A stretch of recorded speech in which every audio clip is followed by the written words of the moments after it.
This is Lewis Up for Boxing, social in association with Empire Fight Store. Always good to be joined with Spencer Fearon here on a nice Wednesday evening. Yeah, it's middle of the week ahead of a massive week of boxing. Before we do get into it, how's things, mate? How are you? Yeah, I'm good, I'm good. Excited about the new projects that we're working on. Excited that the Al Medina 313 charity in conjunction with Market and Fuel are bringing over Arto Beterbiev Yeah. to the UK, which is really good on a for a set of charity dinners in raising money for um, for the global people in need, like food supplies and stuff like that, which is going out and also helping people of our good country around the festive season. So I'm going to enjoy working on that. So yeah, and also Yeah. got to big up Ahmed Yakub, who's also helping with that as well. You know what I mean? Yeah. Yeah, I saw the dates released. Was it Blackburn, Birmingham, and Luton as well? So yeah, That's right. I'm And sure it'll there's be a gonna be an extra date. There's gonna be an extra date. That's extra 2 dates that's going to be added as well. So yeah, so I'm totally looking forward to that. So yeah, it's a good time, man. It's a good time, bro. definitely exciting for sure. Before we did get into this weekend topics, I did want to ask about Lennox Lewis in Wolverhampton. Obviously, you did host that. I see it on your Instagram. Yeah, something that was I'm sure you were buzzing with. Um, yeah, I'm really good mates with Lennox. So I gotta say a massive thank you to Spencer Brown for being a man of his word. Because like he told me the plans, yeah, we're bringing over Lennox and you're gonna host him. And it's like, and obviously you can just imagine how many other people who are working in the industry wanted to have that gig. And I said, no, I'm gonna be fair. You know what I mean? We share the stuff out because I mean, I did the first night, which was really good down in Wolverhampton because it's different. When you're mates with someone and you're on that platform to speak about their career, it's gonna be totally different, isn't it? Because you're mates with them. So you're gonna I know stories about Lennox that nobody else don't know, but you got to share them on stage, which was it was really, really it was fun. It was good. So I'm very grateful to Goldstar Promotions and also Lennox for saying, yeah, let Spencer do the first one. So to open that out, it was really good. But the rest of the team, like Wardy from Goldstar as well, good people, man. So it's like I really did enjoy that. Definitely. Yeah, I guess touching on heavyweights from the 90s era. Yeah, big topic this weekend. Mike Tyson returns at 58 years old to fight Jake Paul in the Cowboy Stadium this Friday. Yeah, I guess it's been a big build up for this. I think we first heard about this on the announcement was like March time. Obviously, got delayed from the for original July date to now. Uh-huh. Yeah, I guess as it stands, 2 days out from the fight. How do you feel about Mike Tyson stepping back in the ring against the likes of Jake Paul? Um, I'm not looking. That's not Mike Tyson. Do you understand? That's not Mike Tyson. Mike Tyson is the guy of November of 96. Sorry, November of 86, when he destroyed Trevor Burbick in 2 rounds to become the WBC heavyweight champion of the world. I mean, Mike Tyson of June of 88, when he destroys Michael Spinks in around 91 seconds. That's the Mike Tyson that I know of. Do you know what I mean? That's the Mike Tyson I know. I don't know this guy here. You know what I mean? I know Mike Tyson, the brand, we're seeing Mike Tyson, the brand, but the brand will not be diminished if something was to go tits up against Jake Paul. It wouldn't, because it's still Mike Tyson. And Jake Paul's kind of put himself in a kind of no-win situation. Um, because if he beats Mike Tyson, you beat up an old man who is a pensioner, Yeah, right? And if you lose to Mike Tyson, you got beat by a pensioner. So you're in a no-win situation. But as we got to understand, this is called prize fighting for a reason. And the major reason is the prize. And the prize is that they're getting substantially a massive amount of money, which they made together. They've generated a massive buzz in boxing. And I'm not one of these people say, oh, this is terrible for boxing and blah, blah, blah. No, because the world's crazy anyway. So if the world's crazy, they're in the world. They got to do something crazy as well. So I accept their craziness. I'm not upset by what they're doing, right? As long as Jake Paul realizes, um, as long as he realizes that that's not real boxing.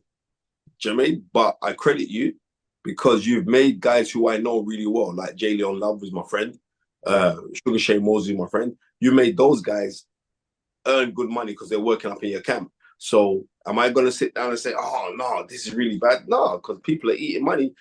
People are eating off of the back of you. And what you're doing is not unlawful. Do you know what I mean? Yeah. Right. As long as you just know to stay in your lane and stop talking foolishness about you want to fight Canelo next and blah, blah, blah, and all the rest of it. Because like I've been telling everybody, when if Canelo was to come out the shower and cut off a toenail, that would have more boxing ability and skill inside that toenail than Jake Paul will ever have in his lifetime, right? Let's just be real. Let's call it as it is, right?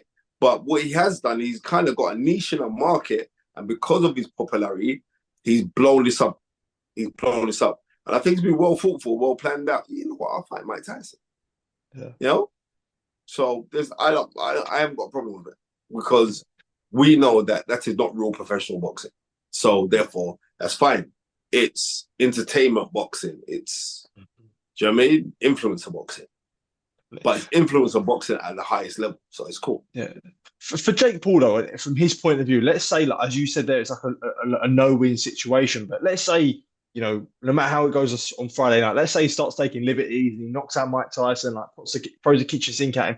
Is that a bad look for him? Like, how bad of a look is it? I guess, as you say, like, if he does end up like taking... It's not. Okay. It's not. You know why? Because Mike Tyson opted to go into the ring, right? Yeah. So it's not a bad look for him, right? Okay. And let's just be real, right? It's some 20 years ago, right? Yeah. That Mike Tyson was stopped by Kevin McBride, right? Yeah. So you're trying to tell me we're actually going to see a better Mike Tyson now than we did against Kevin McBride? Give me a break, man. You know what I mean? Let's call it as it is. It's entertainment. It's entertainment, influencer boxing, and it's not going away. It's here, right? Yeah. But as long as we know that there are parallels, but there's also a real governing body of boxing that is real boxing. But I'm not complaining about what they're bringing as an entity. I'm not complaining because it splinters off, just like Serrano versus Katie Taylor. They're getting $6 million each. It's unprecedented money, right? And I was always telling people, when Netflix get into boxing, everybody better just behave themselves. And they've done it. And maybe this will be the allure to draw people in, right? Yeah. And maybe it is. You know what I mean? It's a multi-billion-dollar company in Netflix.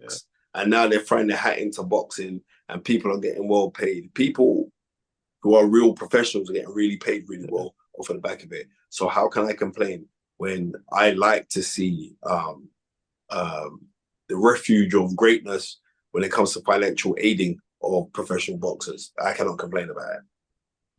Just touching there, we did see the pad work last night of Mike Tyson. About, I don't know how long it would have been. I know it might have been, it's not going to be any more than like sort of 2 to 4 minutes. But yeah, obviously people sort of taking much into that. Like when you do see him, I guess, hitting pads, and is that much to look at in terms of a performance on Friday, do you think? Mike Tyson is still nearly 60 years old. Yeah. All right?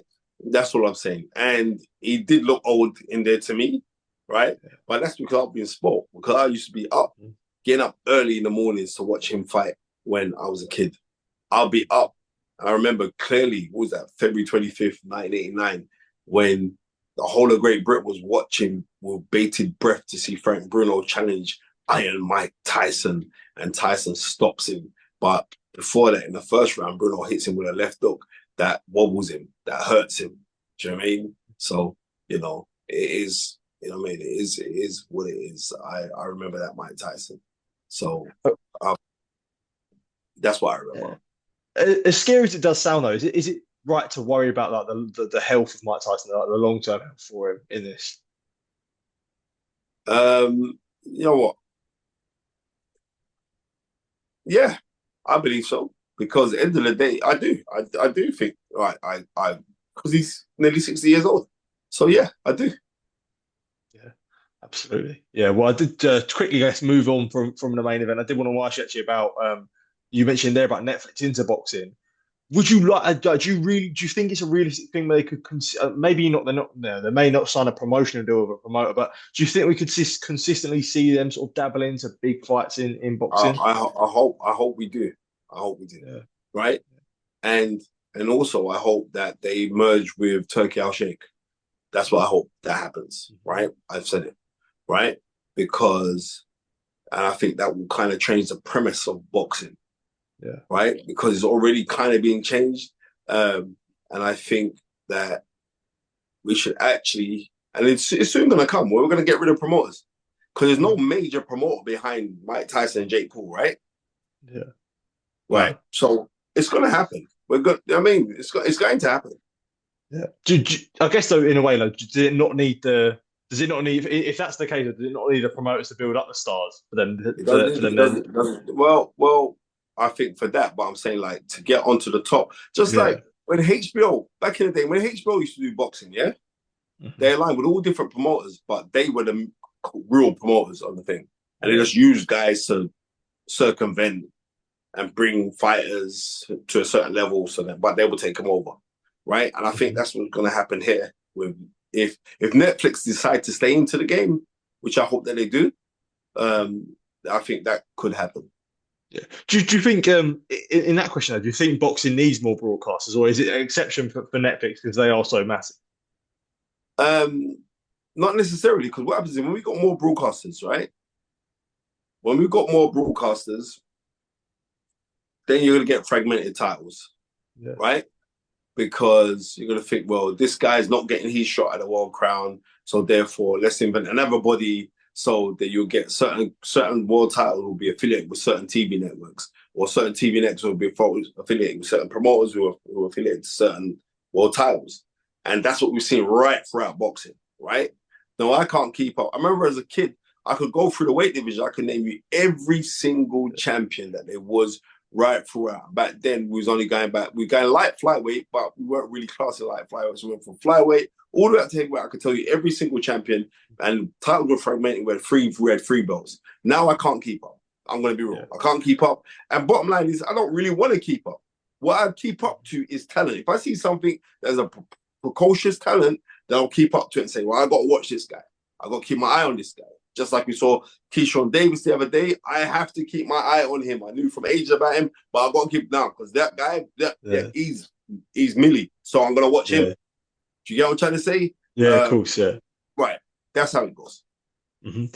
But actually, I did want to ask you about Keyshawn, but just before I actually do ask you about Keyshawn, I did want to ask you about Katie Taylor and Amanda Serrano. And obviously, that's a massive platform for themselves. But how do you look at the rematch going based off the first fight, which was amazing almost 2 years ago? It was an amazing fight 2 years ago. That was a close fight as well, right? Yeah.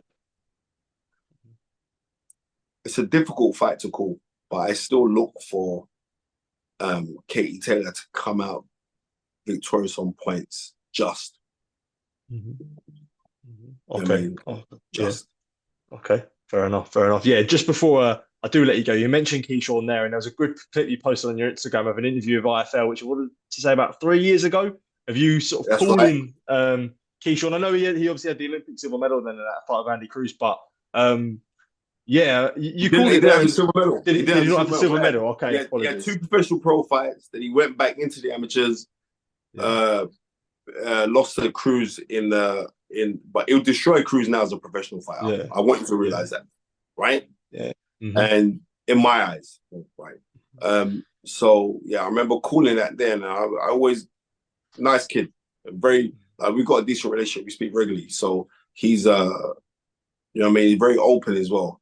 Like he's been open about he had mental health issues and stuff like that, right. But if you look in him properly, his focus is very uncanny, and he's got killer in his eyes. So when you see how he fights, you know what I mean? He's a really, really good fighter. Really good fighter. Yeah. Do you think he's ready for the likes of that elite world level talent at 130, 140? Yes. Okay. Because of his Olympic experience, because of the amateur experience, I believe that he's ready. And not only that, it's not even about, well, oh, do you think you're ready or have you had the right fights? I believe he's had the right fights. He had right telling fights, right? Mm-hmm. Was it Barachek for the WBO title, right? Yeah, that's what they're talking about. Yeah. Right. So let him go pick up that title, and then we see where he goes from there. But very nice kid. Know his mother very well as well. They're really nice people. So yeah, I wish him. Yeah, keep on looking out for that kid. Him and Abdullah Mason. What a Mm-hmm. fight Abdullah Mason had. He was asking about who to look out for, and I've always said Abdullah Mason. And what that young man showed me is that he's got cojones, mate. Mm-hmm. Right? Because he got dropped heavy, and he's like, all right, no big thing. And then he got dropped again, no big thing. And he comes out and he just blapses the guy. Really, really good fighter, man. Definitely, I agree. Yeah, I was excited with that whole card on Friday night for Top Rank. But yeah, Spencer, as always, a pleasure to catch up with you. Always really, really appreciate taking time to speak Top to you. man. And yeah, I'm sure it won't be too long since we catch up again, mate. Appreciate it as always. Yeah, and before you go, let me just tell you this now. Make sure that you lot all get the link. I'm going to send it to you, Louis. Yeah, of course. Get the link. Make sure that you buy your tickets for the Legacy Gala on the 7th of December. I mean, we're honoring the best of us to inspire the rest of us. Make sure you buy your ticket for the Legacy Foundation, ran by one of our brothers from another mother, Mr. Marlon Morris. All right, my bro. Perfect. Top man. Thank you, mate. Appreciate it. I'll put that in the link.